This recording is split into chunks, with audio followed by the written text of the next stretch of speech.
असतो मा सद्गमय तमसो मा ज्योतिर्गमय मृत्योर्मा अमृतं गमय। ओम शांति शांति शांति। भारत की ऋषि संस्कृति में ऋग्वेद से चला आया योग का विज्ञान, जिससे हमारे पूर्वज ऋषि मुनियों ने दिया हमारी समस्त समस्याओं का प्रकृति से हमें समाधान।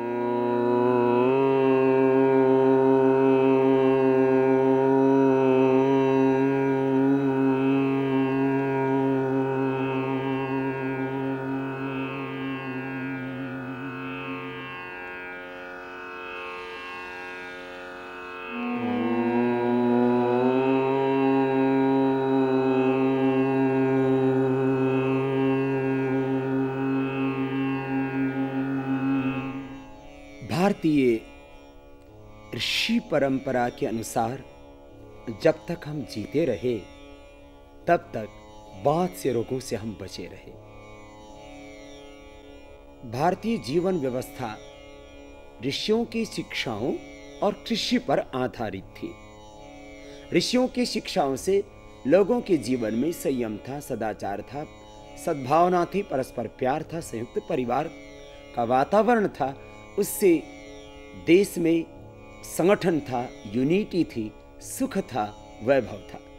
कृषि आधारित जीवन व्यवस्था थी, अर्थव्यवस्था थी हमारी। लोग दूध पीते थे, हरी सब्जियां खाते थे, खेतों में थोड़ी मेहनत करते थे, शारीरिक श्रम करते थे तो बीमार नहीं होते थे। आज लोगों ने दूध पीना लगभग बंद सा कर दिया। खाने में हरी सब्जियां और गेहूं, सिंघाड़ा, जो चौलाई आदि के स्थान पर burger, pizza, cold drink, fast food, जहरीले पदार्थ आ गए और उसी का कारण है कि व्यक्ति को आर्थराइटिस हो गया, व्यक्ति को ऑस्टियोपोरोसिस हो गया, जोड़ों में दर्द होने लगा, हड्डियां कमजोर हो गई। आज 50% से ज्यादा लोगों को जोड़ों के दर्द की समस्या है। या तो जॉइंट्स में पेन है, यदि जॉइंट्स में पेन नहीं है हाथों में तो गर्दन में दर्द है, सर्वाइकल स्पॉन्डिलाइटिस पेन है, कमर में दर्द है, घुटनों में दर्द है, मसल्स में पेन है। ये दर्दों की जितनी भी समस्या है उसका कारण है हमारी हड्डियां, मसल्स वीक हैं।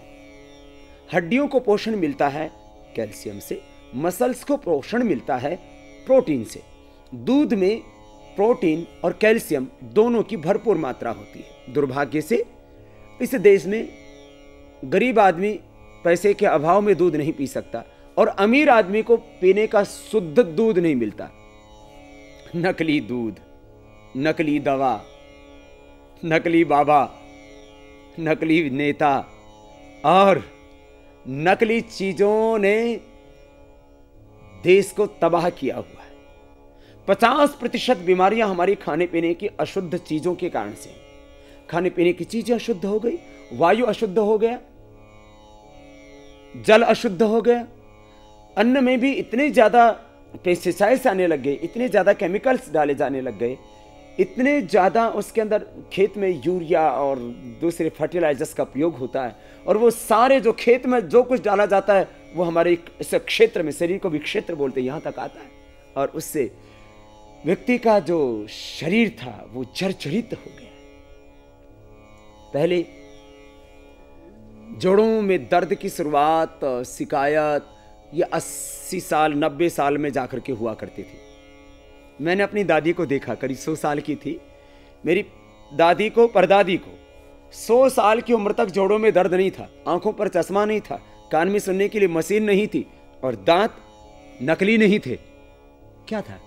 वो लोग थोड़ी मेहनत किया करते थे, दूध पिया करते थे और सादा खाना खाया करते थे। सादा जीवन, उच्च विचार, ये थे हमारे जीवन के आधार। आओ, यदि आप अर्थराइटिस से बचना चाहते हो तो पहली बात, आप रोज प्राणायाम करना शुरू कर दो। और दूसरा, खान पान में थोड़ा परिवर्तन कर दो। पहले भस्त्रिका प्राणायाम करना,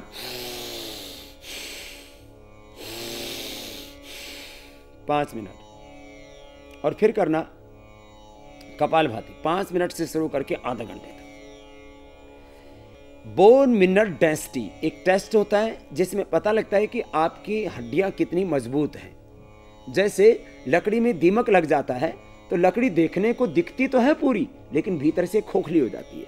ऐसे ही जब हमें ऑस्टियोपेनिया या ऑस्टियोपोरोसिस हो जाता है तो हमारा शरीर तो देखने में दिखता है कि हम ठीक हैं, हमारा बाहर का स्ट्रक्चर ठीक दिखता है, बॉडी का आउटर लुक ठीक होता है, लेकिन इंटीरियर खराब हो गया होता है। और ये इंटीरियर खराब हो गया हड्डियों का, हड्डियां भीतर से कमजोर पड़ गई तो हड्डियां घिसने लगती हैं, हड्डियां दुखने लगती हैं। इसी को बोलते हैं ऑस्टियोपोरोसिस। इसकी पूर्व अवस्था ऑस्टियोपेनिया और ऑस्टियोपोरोसिस। इसको कपालभाति से हम दूर करते हैं। पहली बात, हमें कैल्शियम का प्रयोग तो करना ही पड़ेगा। कैल्शियम का हम यदि गोली के रूप में प्रयोग करते हैं वो ज्यादा प्रभावी नहीं होता है, क्योंकि कोई भी चीज जब आर्टिफिशियल शेप में हमारी बॉडी के अंदर जाती है, शरीर इसको सहज स्वीकार नहीं करता है। वही कैल्शियम यदि प्राकृतिक रूप में हमारे शरीर में जाता है तो शरीर उसको डाइजेस्ट कर लेता है। कपालभाति क्या करेगा? हड्डी कमजोर है तो कपालभाति का क्या योगदान? कपालभाति जो आप खाना खाते हो उसमें जो कैल्शियम की मात्रा उसको पूरी तरह से अवशोषित करवाता है। देखो, हड्डियों को ताकत देने के लिए कैल्शियम, मसल्स को ताकत देने के लिए प्रोटीन, वो जाएगा तो पेट से ना, आंतों से अवशोषित होगा, लिवर में जाएगा, लिवर से पूरे शरीर में जहां जहां आवश्यकता है वहां हो जाएगा। हर समय हमारी हड्डियों का 10% हिस्सा पुराना खत्म होता रहता है, नया बनता रहता है। इसको बोलते हैं बोन रिजॉर्प्शन, बोन फॉर्मेशन। जब ये बोन रिजॉर्प्शन और बोन फॉर्मेशन ठीक चलता है तो हड्डियों का ये मेटाबॉलिज्म ठीक चलता है। हमारे शरीर में 2 तरह के सेल्स होते हैं, एक को बोलते हैं ऑस्टोब्लास्ट, एक को बोलते हैं ऑस्टोक्लास्ट। ऑस्टोब्लास्ट सेल्स नए सेल्स बनाते हैं हड्डियों के, ऑस्टोक्लास्ट सेल्स पुराने सेल्स को खत्म करते हैं। इन दोनों सेल्स का बैलेंस रखना है तो कपाल भस्त्रिका, कपालभाति, अनुलोम विलोम आदि ये जो मुख्य प्राणायाम ही करने ही पड़ेंगे।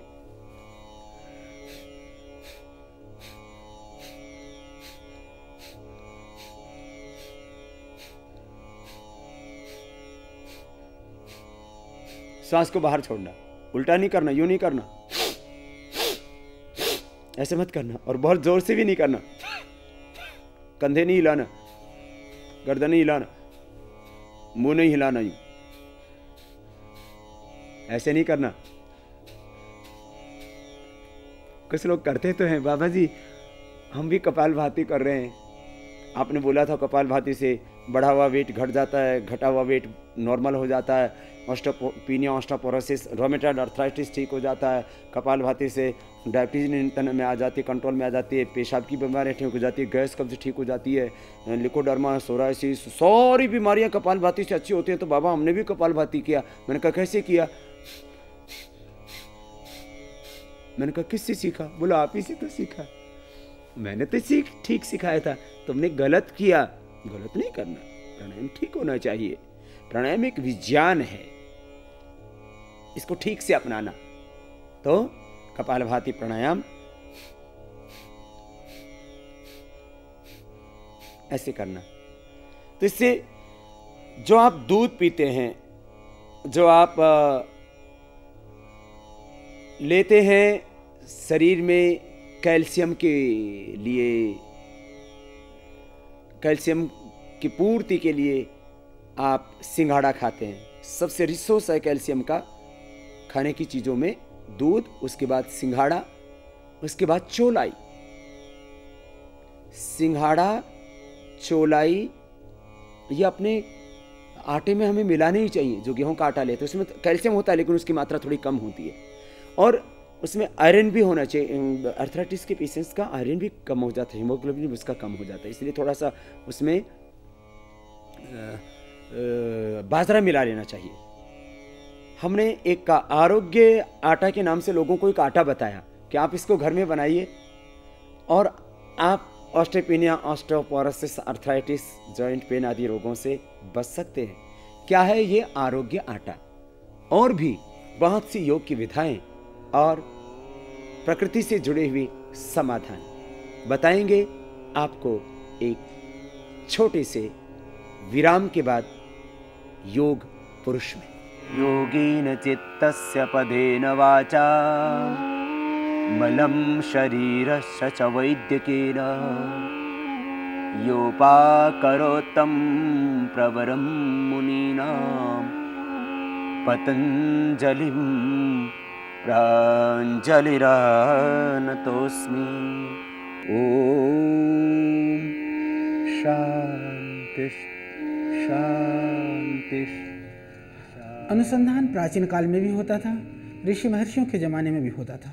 उस समय जो अनुसंधान का स्वरूप और आज के स्वरूप में थोड़ी भिन्नता हो सकती है, परंतु उसका उद्देश्य और उसके द्वारा जो लोगों को लाभ पहुंचाने की भावना है उसमें कोई भिन्नता नहीं है।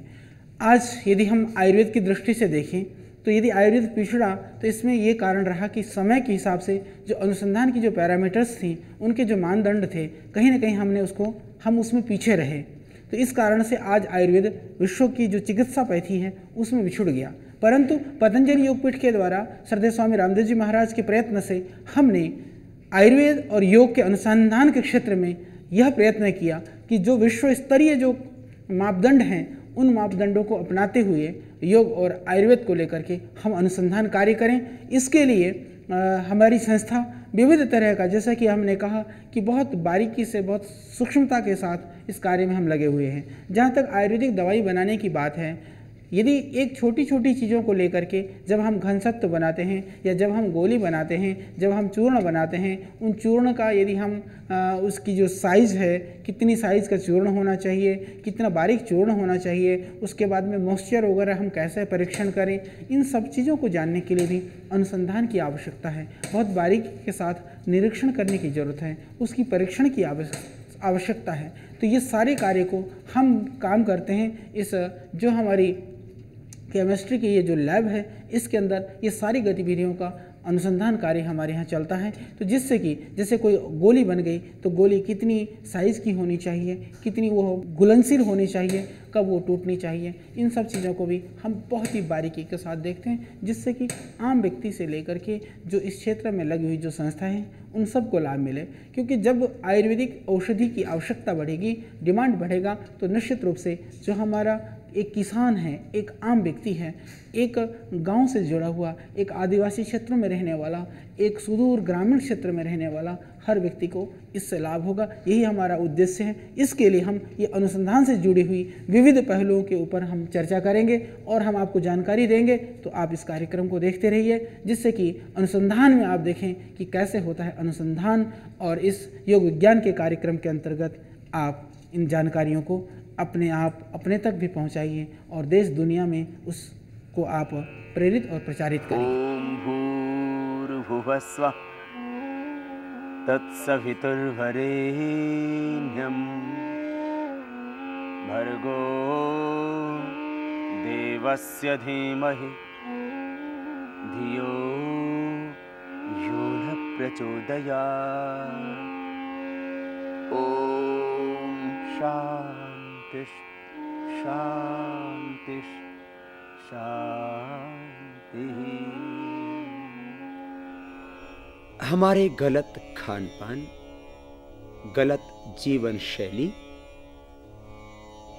असंयमित जीवन, व्यायाम के अभाव और आहार के विकृतियों के कारण से हमारे शरीर में बहुत से विकार आ जाते हैं। उसमें एक बड़ा विकार है अर्थराइटिस का। यदि हम आहार ठीक लें तो बहुत से विकारों से बच सकते हैं। मैं हमेशा कहता हूं, आहार और विचार, ये दो हमारे जीवन की सबसे बड़ी ताकत है। यदि हमारा आहार ठीक हो तो हमें विकार आएंगे ही नहीं, और विचार मजबूत हो तो जिंदगी में आप कभी कमजोर पड़ ही नहीं सकते। हमारे ऋषि मुनियों ने बहुत सी जड़ी बूटियों को भी हमारे आहार का हिस्सा बनाया था। हम लोग सुबह उठ करके 5-7 तुलसी के पत्ते खाते थे, साल में कम से कम एक बार नीम के पत्तों का रस पिया करते थे, और एलोवेरा खाया करते थे, सब्जी के रूप में और जूस के रूप में। हमने एलोवेरा का जब से प्रयोग करना बंद कर दिया, तब से आर्थराइटिस जैसी बीमारियों होने में आगे रहा। ये छोटे पत्ते हैं एलोवेरा के, जिसको आम भाषा में ग्वारपाठा कहा जाता है, जिसको घृतकुमारी बोलते हैं। अंग्रेजी में इसको एलोवेरा, आम भाषा में, संस्कृत भाषा में इसको घृतकुमारी, कोई ग्वारपाठा कोई ग्वारपाठा इसको कहता है। पूरे देश में पाया जाता है, पूरी दुनिया में पाया जाता है, और ये बहुत ज़्यादा लाभकारी है ऑस्टियोपीनिया में, ऑस्टियोआर्थराइटिस में, रूमेटॉइड आर्थराइटिस में ज़बरदस्त लाभ करता है। इसको काट करके पहले थोड़ी देर रख लेते हैं तो इसके नीचे से पीला पीला ऐसे निकलता है रस, ये निकल जाना चाहिए, ये नुकसान करता है। देखो ये पीला पीला रस था, ये नुकसान करता है, इसको थोड़ी देर रखना चाहिए, इसे 1-2 घंटा 4 घंटा ऐसे रख देना चाहिए। फिर इसको दोनों तरफ से काट लेते हैं, दोनों तरफ से काट के फिर चाकू से ऐसे, ये थोड़ा मोटा हो जाता है इसका दल, तो फिर बीच में से गुद्दा निकल आता है, और इस गुद्दे को खाते हैं तो उससे आर्थराइटिस में जबरदस्त लाभ मिलता है। मैंने देखा है आर्थराइटिस के लिए मैंने लोगों को सामान्य दवाइयों से लेकर के, जैसे घरेलू दवाइयों में, घरेलू उपचार में हल्दी मेथी सौंठ का पाउडर किया, 100 ग्राम हल्दी 100 ग्राम मेथी 100 ग्राम सौंठ पाउडर करके 1-1 चम्मच सुबह शाम दूध के साथ खिलाया। इससे जोड़ों के दर्द में, आर्थराइटिस में, ऑस्टियोपोरोसिस में, सभी बीमारियों में लाभ पाया। लहसुन रात को भिगो करके सुबह खाली पेट हमने लोगों को खिलाया, और ये पाया कि उससे भी लोगों का जोड़ों का दर्द और ऑस्टियोपीनिया, ऑस्टियोआर्थराइटिस जैसे रोगों में विशेष लाभ मिला।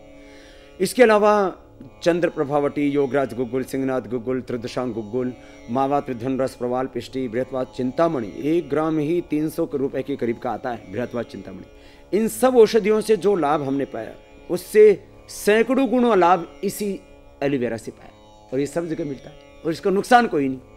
अब हल्दी मेथी सौंठ का प्रयोग करते हैं तो उससे हो सकता है शरीर में गर्मी बढ़ जाए। अब बृहत्वाद चिंतामणि लेते हैं, लोग कहते हैं उसमें मेटल होता है। मैंने माना कि चलो वो नुकसान नहीं करता भस्म करने के बाद, लेकिन क्यों हम विवाद में जाएं। और 1 ग्राम 300 रुपए का, और ये अपने घर में ही बो सकते हैं।